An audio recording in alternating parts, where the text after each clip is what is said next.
میرے محترم بھائیوں اور بہنوں، کیا آپ نے کبھی غور کیا ہے کہ قیامت کا منظر کیسا ہوگا؟ وہ قیامت جس کا آنا طے ہے، جس کے آنے کی خبر اللہ پاک کے آخری نبی حضرت محمد مصطفیٰ صلی اللہ علیہ وآلہ وسلم دے چکے ہیں۔ کیا آپ نے کبھی غور کیا ہے کہ وہ دن کیسا ہوگا؟ قیامت کی شام کیسی ہوگی؟ آج میں قرآن و حدیث کی روشنی میں قیامت کا نقشہ کھینچنے کی کوشش کروں گی۔ دعا ہے کہ اللہ پاک ہمیں اس خوفناک دن کی تیاری کرنے کی توفیق عطا فرمائے، آمین ثم آمین۔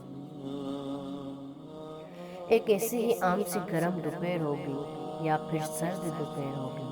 پتہ نہیں وہ گرمی کا تپتپاتا ہوا سورج ہوگا یا سردی کا ٹھنڈا کپ کپاتا ہوا سورج ہوگا۔ شام حسب معمول ڈلے گی اور دن کو الوداع کہے گی۔ دن اور رات حسب معمول یہ کہہ کر جدا ہوں گے کہ کل پھر ملیں گے۔ پرندے گھونسلوں کی طرف حسب دستور لوٹیں گے، تاجر اپنی ترتیب پر اپنے گھر کو لوٹیں گے، مائیں اپنے بچوں کو گود میں سلا کر بستروں پر دراز ہوں گی، تھکے ہارے مزدور اپنے بستروں کو لوٹیں گے، بادشاہ اپنے تخت شاہی پر دراز ہوگا، وزیر اپنے تخت وزارت پر دراز ہوں گے، پولیس والے اپنی چوکیوں پر پہرا دیتے دیتے یہ سوچ کر تنگ ہو رہے ہوں گے کہ کب صبح ہوگی اور میری ڈیوٹی تبدیل ہوگی اور دوسرا حوالدار آ کے ڈیوٹی دے گا۔ رات کو کسی گھر میں مہندی لگ رہی ہوگی کہ صبح بارات آنی ہے، اور کسی گھر میں بارات آ چکی ہوگی اور اگلی صبح ولیمہ ہوگا۔ کہیں پہ رات کو دکان مکمل ہوئی ہوگی اور صبح کو دکان کا افتتاح ہونا ہوگا، کسی کا رات کو گھر مکمل ہوا ہوگا اور صبح کو نئے گھر میں منتقل ہونا ہوگا۔ یہ ساری حسب معمول کی وہ باتیں ہیں جو آج کے دن بھی کسی نہ کسی جگہ ہو رہی ہوں گی، اور قیامت سے پہلے کی شام بھی بالکل ہی عام سی شام ہوگی۔ ایسی ہی ایک شام ہوگی، ہولے ہولے اور دھیرے دھیرے سے آئے گی اور پھر سارے عالم پہ چھا جائے گی۔ پھر سورج اسی طرح حسب دستور اپنے چہرے سے نقاب ہٹائے گا اور عالم سے اندھیرے کو جدا کر دے گا۔ کوے آنکھیں کھولیں گے، مرغے اذان دیں گے، بلبل کا نغمہ ہوگا، کوئل کی کوکو ہوگی، چڑیوں کی چہچہاٹ ہوگی، جھرنے اسی طرح اپنے پانی کے ساتھ بہہ رہے ہوں گے، دریا میں ٹگیانی حسب دستور ہوگی، سمندر میں موجوں کی اٹکیلیاں حسب دستور ہوں گی۔ سبزی لینے والے صبح صبح سبزی منڈی کو جا رہے ہوں گے اور کام کاج والے گاڑیوں کے اڈے کی طرف جا رہے ہوں گے، ڈرائیور اپنی گاڑیاں ٹھیک کر رہے ہوں گے، مائیں اپنے بچوں کو اسکول کے لیے تیار کر رہی ہوں گی، کوئی مکھن کا پیڑا نکال رہی ہوگی تو کوئی ڈبل روٹی پہ مکھن لگا رہی ہوگی اور کوئی پراٹھا توے پہ ڈالنے جا رہی ہوگی۔ حالی نے ہل کھیت میں ڈال دیا ہے، دکاندار نے دکان کھول دی ہے، گاہک نے آ کے قدم رکھا تو دکاندار نے مرحبا کہا۔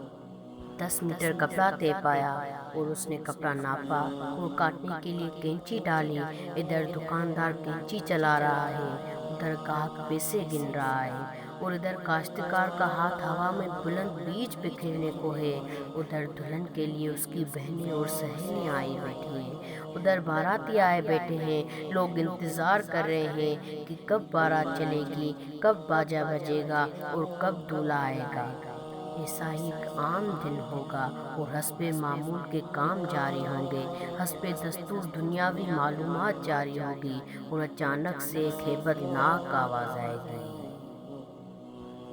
اور کیا آپ کو پتہ ہے کہ وہ آواز اتنی خوفناک ہوگی کہ اس آواز کو سن کر دکاندار کے ہاتھ سے کینچی گر جائے گی، گاہک کے ہاتھ سے پیسے گر جائیں گے، کاشتکار کے ہاتھ سے بیج گر جائے گا، دلہن کے گجرے ٹوٹ جائیں گے، مہندیاں گر جائیں گی، دلہن اپنی جان بچا کے بھاگے گی، دولہے کو اپنی بارات اور اپنی دلہن تک یاد نہ ہوگی، لڑکی والوں کو مہندی اور زیورات میں سجی ہوئی اپنی بیٹی یاد نہ ہوگی،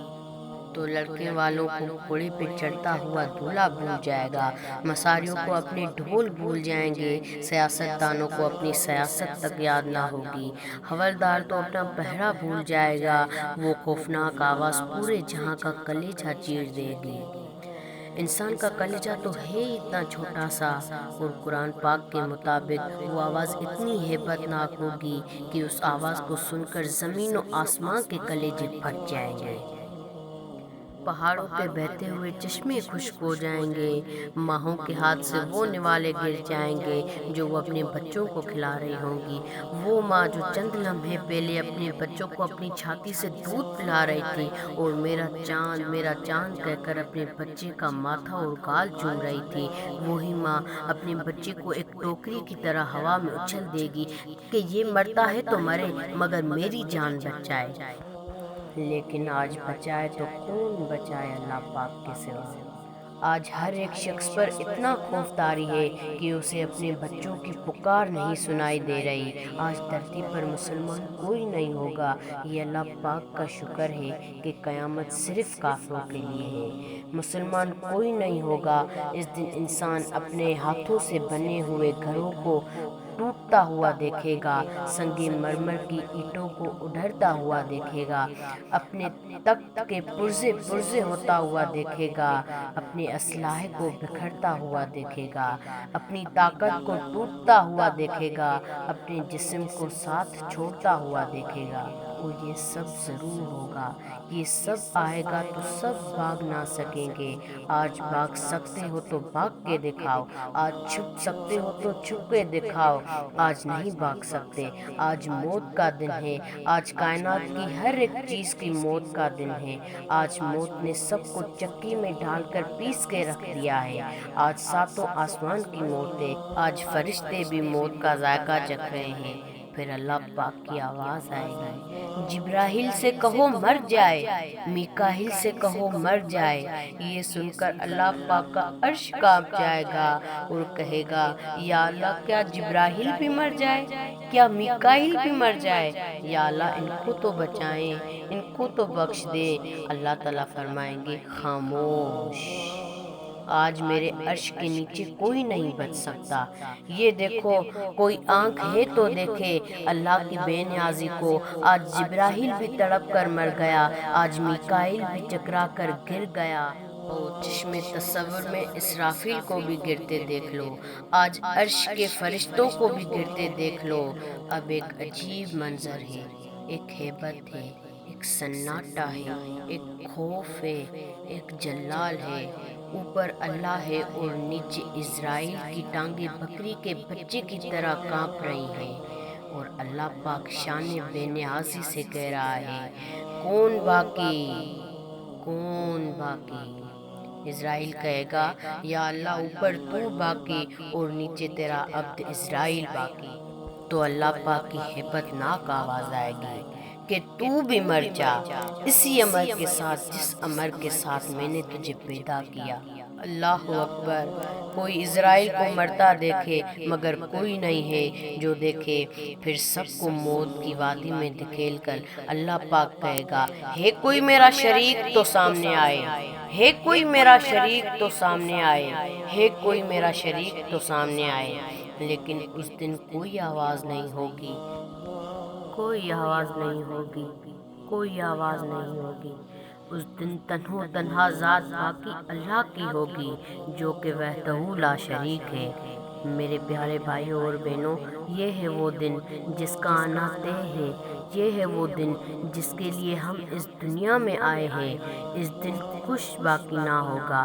اس دن پورا جہاں ٹوٹ چکا ہوگا۔ میرے بھائیوں اور بہنوں، اس ٹوٹ جانے والے جہاں سے عبرت لو، اللہ کے واسطے اس کا حرص چھوڑ دو، اس کے دیوانے نہ بنو، اس کے دیوانے پن کے لیے ذلت کے سوا کچھ بھی نہیں ملتا، سائے کے پیچھے بھاگنے والے کے لیے دیوار سے ٹکرانے کے علاوہ کچھ بھی نہیں ہوتا، ریت پہ پانی تلاش کرنے والے کو سوائے پیاس کے اور کچھ نہیں ملتا، اس کی عزت سے دھوکہ کھانے والے کے لیے سوائے ذلت کے اور کچھ نہیں ہوتا۔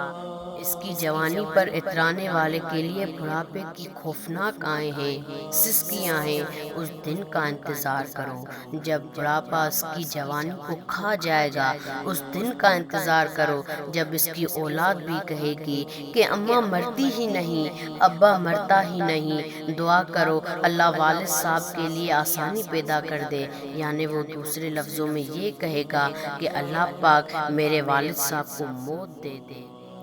استغفر اللہ، استغفر اللہ، استغفر اللہ۔ جگہ جی لگانے کی دنیا نہیں ہے، یہ عبرت کی جا ہے تماشا نہیں ہے۔ جہاں میں ہے عبرت کے ہر سو نمونے، مگر تجھ کو اندھا کیا رنگ و بو نے۔ ملے خاک میں اہل شاں کیسے کیسے، مکی ہو گئے لامکاں کیسے کیسے۔ ہوئے نامور بے نشاں کیسے کیسے، زمیں کھا گئی نوجواں کیسے کیسے۔ جگہ جی لگانے کی دنیا نہیں ہے، یہ عبرت کی جا ہے تماشا نہیں ہے، یہ عبرت کی جا ہے تماشا نہیں ہے۔ اگر آج کی ویڈیو آپ کو میری پسند آئی ہے تو اسے ضرور لائک کریں، کمنٹ کریں اور شیئر بھی کریں۔ اور ہاں، اگر آپ میرے چینل پر نیو ہیں تو پلیز میرے چینل کو ضرور سبسکرائب کریں اور بیل کے بٹن پر کلک کریں تاکہ میری ہر ایک نیو ویڈیو کا نوٹیفیکیشن آپ کے پاس آئے۔ جزاک اللہ خیرہ۔